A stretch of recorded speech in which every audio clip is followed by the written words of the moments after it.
This is a story about one doctor who controls 5 million lives in British Columbia, Canada. I'm ordering that there'll be no social gatherings of any size. Indoor dining is paused. Indoor sports are suspended. A ban on things like dancing. We will be closing bars and nightclubs. Indoor adult group fitness activities are also paused. Let me be very clear. There are no exceptions to the rules. For this next few weeks, bend that curve to flatten this curve. Flatten that curve. Flattening, a falling off of that curve. We have flattened our curve in the past, and we will do it again. She was one of my heroes. But for 2 years, the BC masses have endured the longest, most severe socioeconomic restrictions since World War II. Still, there is no agreed endpoint to the restrictions.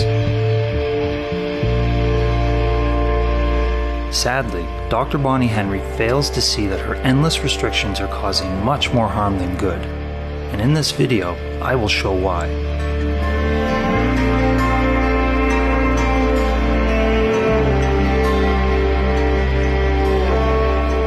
First question today is from Penny Daflos, CTV. Thank you very much.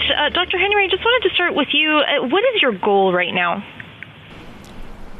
In terms of what? Obviously, we want to, our goals have not changed. Our goals are to reduce serious illness and deaths and morbidity and mortality from the pandemic. It's to preserve our health care system so everybody, whether it's from COVID or needs care for other reasons, are able to access the care they need. And thirdly, to minimize societal disruption so that we're minimizing those negative consequences of any of the measures that we're taking to manage the pandemic.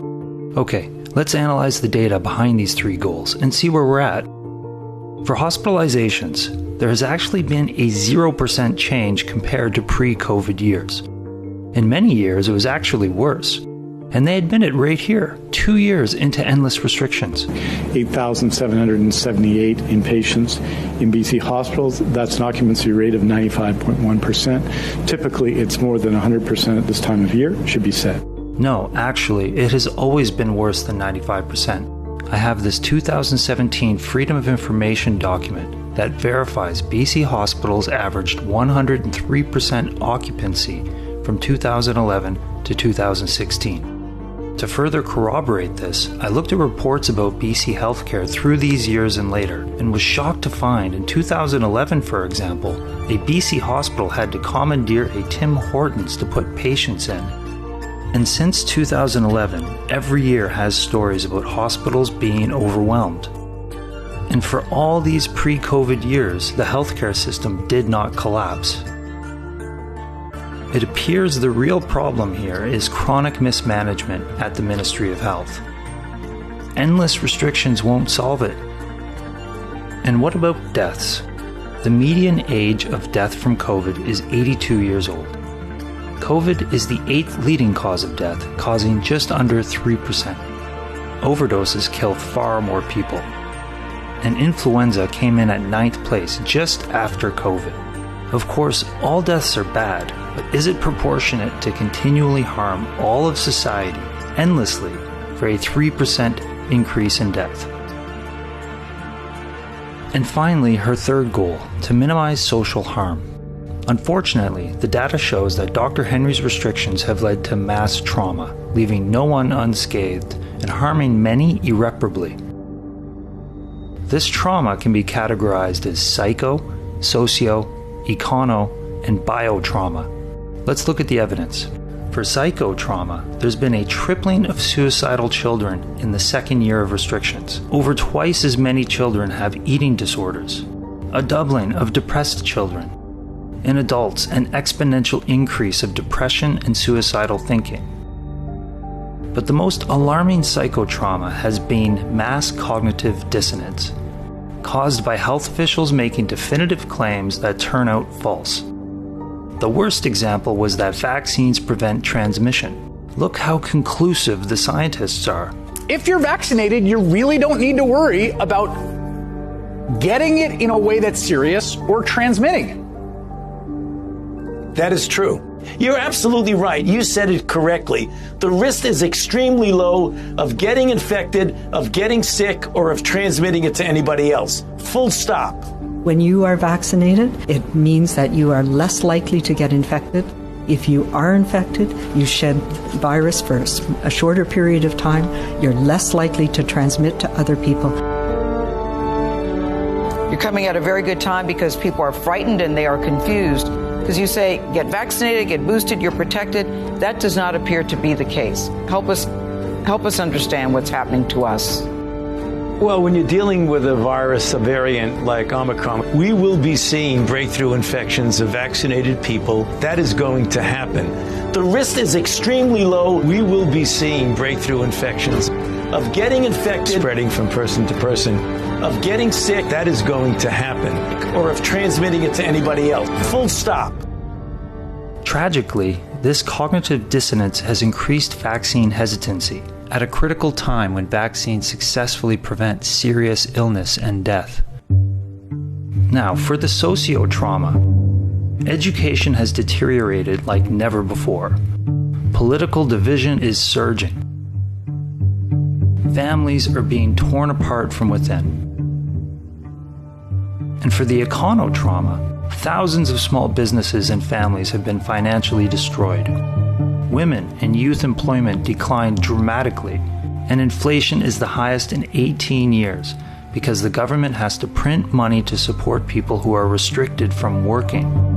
This inflation is devastating low-income families the most. But perhaps the most disturbing is the biotrauma.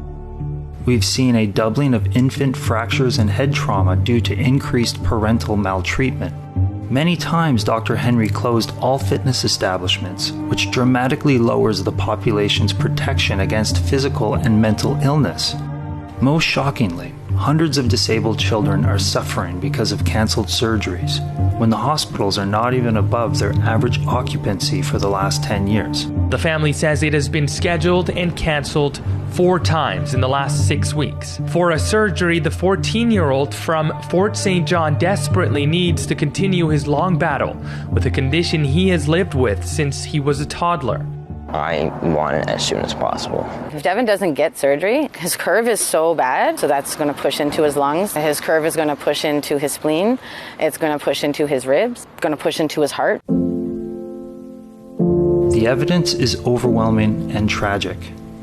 BC is being mass traumatized by never-ending harmful restrictions. The historical root cause? Gross incompetence at the Ministry of Health. The present root cause? Dr. Henry.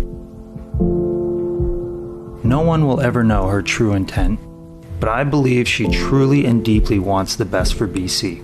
She is an incredible scientist and communicator, but she is human, and something deep and subconscious is blinding her. You see, a crisis can give validation and opportunity to the one who solves it. Well, fans of Dr. Bonnie Henry will soon be able to step into her shoes, quite literally.